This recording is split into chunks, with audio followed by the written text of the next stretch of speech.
can get really bogged down and distracted in the questioning.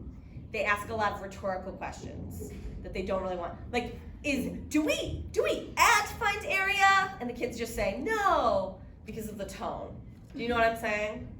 And a teacher sometimes then asks a question, and because kids got it wrong, guess what they do when the teacher asks the question? Say something wrong. Or they shut it down. Well, no, they just say the wrong thing again. And you're like, yeah, that's not helpful to me. So at first, it's sometimes easier to just do a pure think aloud, like watch me solve this problem, and make sure you have that really clear and crisp with all of your like, oh, and now I'm thinking about this, and now I'm thinking about this, yes? So you wanna make sure you can just do that first. But that's really like boring and passive. Imagine if you just said, I actually had a multivariable calculus professor who was like that. Only in multivariable calculus, if you watch a professor do it, they do it for like 30 minutes. First, he used to just write on the board. It was like 4 boards. He would just write for like 30 minutes, and he would turn around and be like, and I'd be sitting there and being like, I literally have no idea what just happened at all. Just spent 30 minutes not caring at all about anything you just did, dude. I obviously failed that class. I had to take it again. It was a real rough time for me, but I think it made me a good teacher because I was like, he was like the nicest man too. He had like shock of white hair, big smile. Don't be like that nice man. So if I really want kids to engage, I'm gonna put a question at the front, like a thinking job. Yes? Yes. Okay, now, thinking jobs in math aren't like thinking jobs in reading, I think, because there isn't like one right one. It's often very, very specific to whatever it is you want the kid to really be thinking about. Sometimes it's easier to actually think about the answer to the thinking job question and then think about the question. Do you get what I mean? One thinking job question that I know isn't good is, what work am I showing? Because They don't know. well, no, it's so obvious. Like, what work am I showing? Oh, Adding. You know, you'd be like, yup, good, right? So, for example, in this problem, I want the answer I kind of want, like the idea I kind of want them to have, is that they should have added to figure out this area, right? So the question I might ask is, what in the words that I read made me think that I should show addition as my work? Joined. Do you see how that's getting them to do the thinking about, oh, I should have added? Right. Okay, so this is how the model would go. Ready? I'm gonna do it for you. Are you guys looking at B? Do you have that one up on your computer?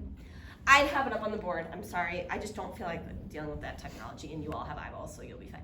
Okay, but it's not good for the video. Sorry, Miss B. Okay, so guys, now I'm gonna do part B.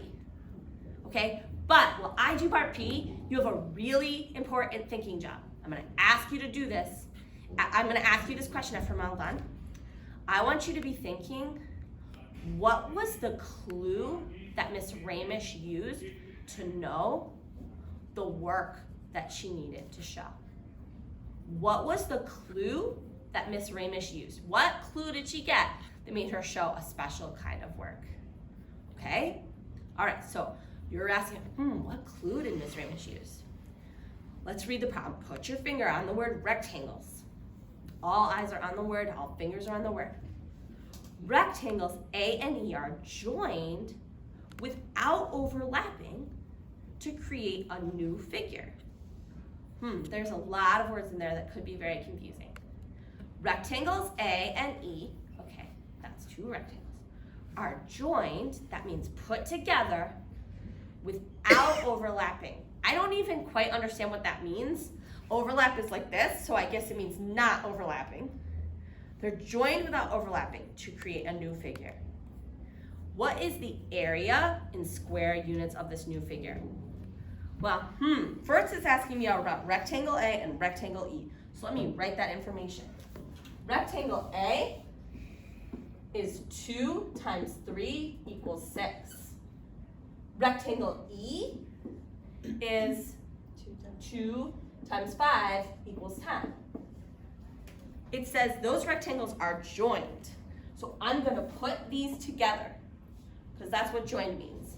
6 plus 10 equals 16. The area is 16.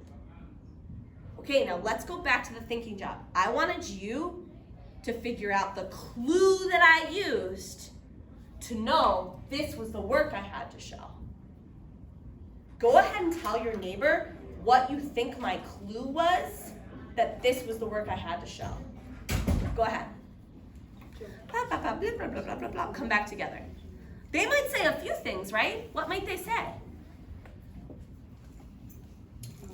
Joined. Rectangles A and. Yeah, so I paid attention to certain rectangles, and then it had this word, joined, which made me think I needed to add. It also had the word, New figure. yeah, new figure. Mhm. How was new figure helpful to me? Because I know from what I've been doing that if I do rectangles, that means I need to put it together to make something. To make Yeah. a new rectangle. There was the word area in there, which made me think length times width. Mm-hmm. So do you guys feel how that feels to have the thinking job at the beginning of the question? Any questions about that?